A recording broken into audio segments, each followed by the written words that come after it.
오늘 우리에게 주신 하나님의 말씀 요한계시록 19장 7절로 10절 말씀입니다.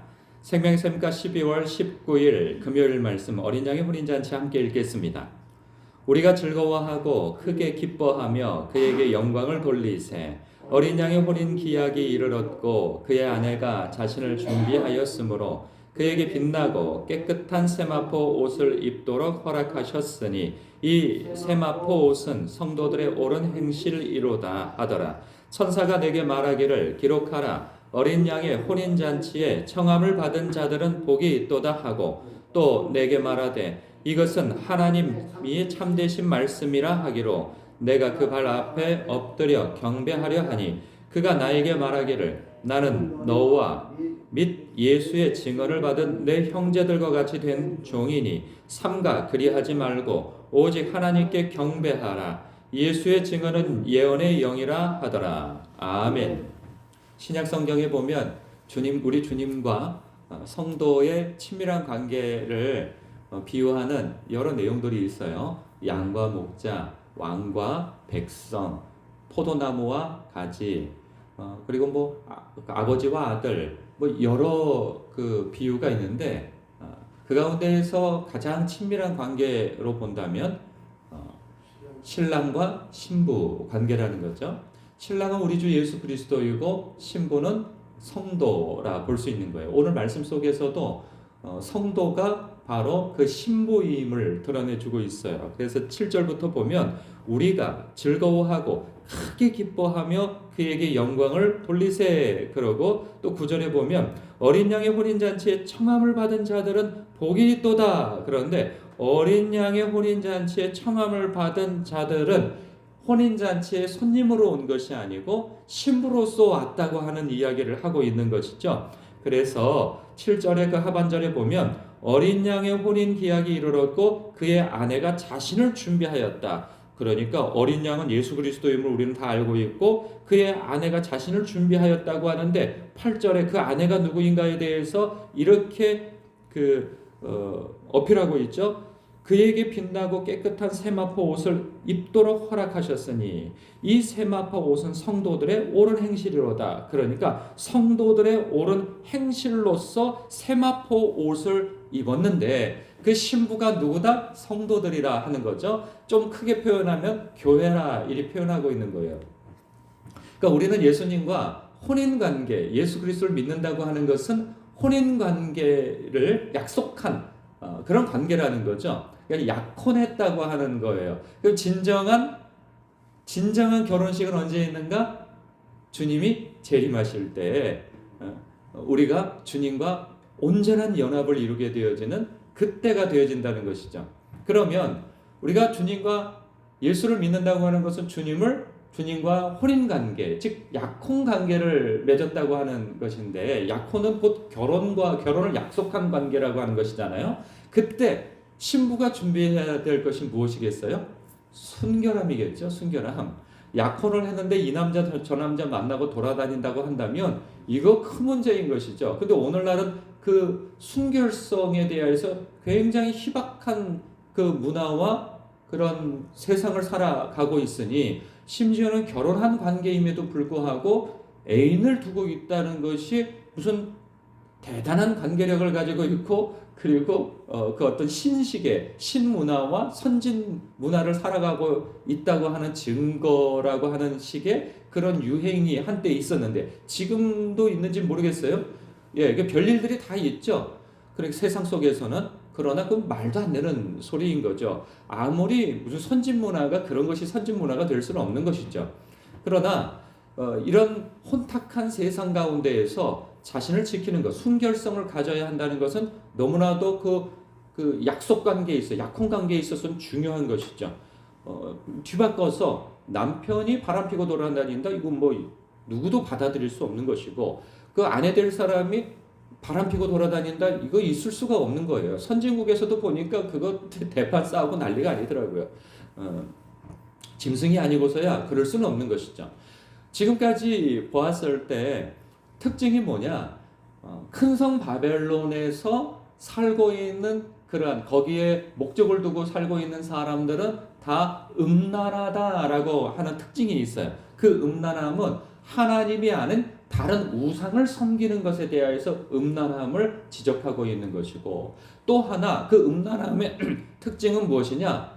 신을 자신의 영광과 영화를 위한 수단으로 삼고 있는 것이 다른 면인 것이죠. 그러니까 약혼을 했다고 하는 것은 두 사람의 아주 친밀하고 사랑 어린 관계가 전제되어져야 하는데, 그것이 그 사람의 조건이 목적이 되어지면 안 되는 것이죠. 내 배우자가 돈이 많으니까, 사회적 지위가 높으니까, 잘생겼으니까, 그 집안 배경이 좋으니까 이게 목적이 되어진다면, 이것이 약혼 관계 속에서 시간이 지나가는 동안에 결혼이 가까워졌을 때 만약에 그 사람이 사고를 당해서 얼굴이 흉터가 생긴다라고 하면, 잘생김이 없어지고 이쁨이 사라진다, 그러면은 그것이 파혼의 이유가 되어지잖아요. 그렇잖아요. 만약에 정말 사랑하는 관계라고 한다면 그 사람의 얼굴에 흠집이 생긴다든가 사고로 인하여서 신체 일부가 사라졌다고 한다든가 해도 사랑의 관계라고 한다면 그걸 극복할 수가 있는 거예요. 그리고 그 사람이 돈이 목적이 되어진다면, 그 사람이 사업이 갑자기 망했거나 직장을 잃었거나 하면 그 사람과 결혼할 이유가 사라져 버리는 거예요. 그러니까 돈이 목적이면, 그 배우자의 돈과 어떤 그 배경이 목적이라고 한다면 그 조건이 사라지면 파혼의 이유가 되어지는 것이죠. 그런데 사랑이 전제가 되어진다면 그 사람이 직장을 잃었든 돈이 없든 없어졌든 사업에 실패했든 같이 극복할 그런 어떤 기회가 되어지는 것이지, 그것이 파혼의 이유가 되어지는 것은 아니에요. 그렇기 때문에 사랑이 근거가 되어지지 않는 관계는 반드시 깨진다 하는 것이죠. 주님과 우리와의 관계에 있어서도 마찬가지예요. 주님은 우리를 위하여서 우리를 신부 삼기 위해서 당신의 마음과 뜻과 힘과 그러한 모든 것을, 존재 자체를 우리에게 다 주셨어요. 그것이 십자가 사건을 통하여서 우리에게 사랑을 보이신 거죠. 그렇다고 한다면 우리가 예수를 믿는다고 하는 것은 마음과 뜻과 힘을 다해서 주 하나님을 사랑하는 것으로 관계가 맺어져야 된다는 거예요. 그리고 이전에 우리가 예수를 믿기 이전에는 달리 표현하면 우리에게는 이제 주님이시죠. 하나님이시죠. 그 하나님이 목적되어졌다고 하는 거예요. 과거에는 그 신이라고 하는 존재가 나의 번영과 나의 존재를 세우는 그러한 도구가 되어졌다면, 그리고 내가 목적이 되어졌다면 이게 뒤바뀌는 관계가 되어지는 것이죠. 이제는 예수님이 나의 삶의 목적이 되어지는 거예요. 사랑이 그렇잖아요.